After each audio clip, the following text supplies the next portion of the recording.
안녕하세요. 지난 시간에는 지지 저항선에 대해서 기본 개념에 대해 익히고 주의할 점에 대해서 배워봤습니다. 오늘은 이론편에서 배운 내용으로 실제 차트에서 지지 저항선을 그어보고 인디케이터와 응용하여 활용법에 대해서 배워보도록 하겠습니다.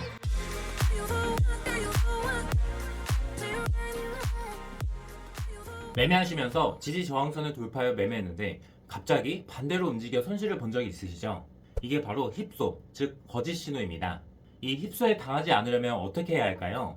첫 번째로 종가가 지지 저항선을 돌파했는지 여부를 확인해 보는 것입니다. 종가는 많은 트레이더들이 중요하게 여기는 가격입니다.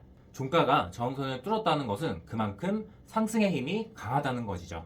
두 번째로 상위 차트를 보는 것입니다. 1분, 5분 등 단기 차트일수록 힙소가 많습니다.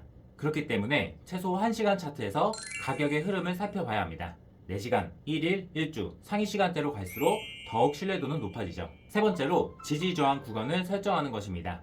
위아래로 일정 간격으로 네모를 그려주시거나 이전 차트의 지지 저항을 확인하여 그려주시면 됩니다. 이렇게 구간으로 설정하면 핏소가 나오더라도 마음의 여유를 가지고 대응을 하실 수가 있습니다. 유로달러 차트에서 먼저 수평선을 그어보겠습니다. 차트 주기를 1일 차트로 설정을 해주세요. 지지선의 경우 가장 높은 고점 이전에 저점 꼬리에서 연결을 해주시면 됩니다. 이렇게 총 3개의 지지선을 그을 수가 있겠네요. 저항선의 경우 가장 낮은 저점 이전에 고점의 캔들 꼬리에서 연결을 해주시면 됩니다. 이렇게 총 2개의 선을 연결을 해줍니다. 1일 차트에서 선을 그었으므로 4시간 차트 주기를 선택을 해줍니다. 1일 차트에서 그었던 지지 저항선이 보이시죠? 아까 그었던 방법과 마찬가지로 지지 저항선을 이렇게 그어주시면 됩니다. 다음으로 1시간 차트로 가볼까요? 이미 지지 저항선이 충분히 그어져 있으므로 별도로 추가하지는 않겠습니다.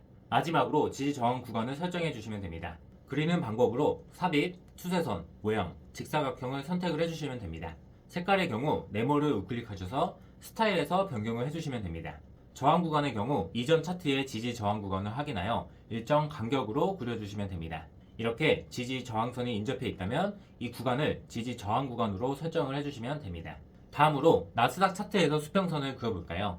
나스닥의 경우 변동성이 크므로 1주 차트에서부터 선을 그어볼게요. 너무 과거의 차트는 선이 무분별하게 많아질 수 있으므로 최근 가격에서 위아래로 지지선과 저항선을 그어주겠습니다. 1일 차트로 넘어가서 저항선을 1개 추가를 해줍니다. 마지막으로 4시간 차트에서 지지 구간과 저항 구간을 설정해 주시면 됩니다.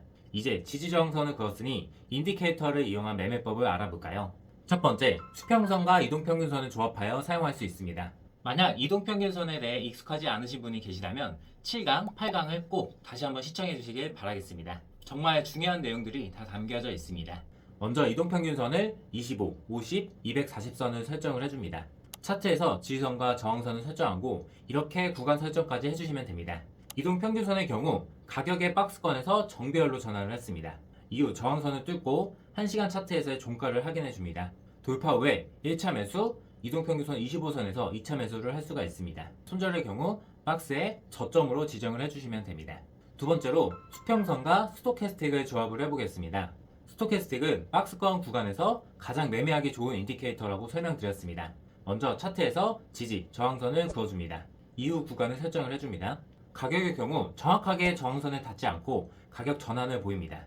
반면 스토캐스틱에서는 가매수 구간에서 신호선이 교차하면서 매도 신호를 꾸준하게 주고 있습니다. 또한 가매도 구간에서도 매수 신호를 확인할 수 있습니다. 손절의 경우 가격의 박스권을 기준으로 위아래로 설정하면 되겠습니다. 영상을 보실 때는 정말 쉬워 보여도 실제 차트에 적용하려면 어려울 수 있습니다. 최소 100번은 선을 그어보시고 가격의 흐름을 살펴보세요. 익숙해지신다면 선을 긋지 않고서도 나중에 어느 가격대에서 반응이 나올지 머릿속에 그려지실 겁니다. 그럼 다음 시간에 뵙겠습니다. 감사합니다.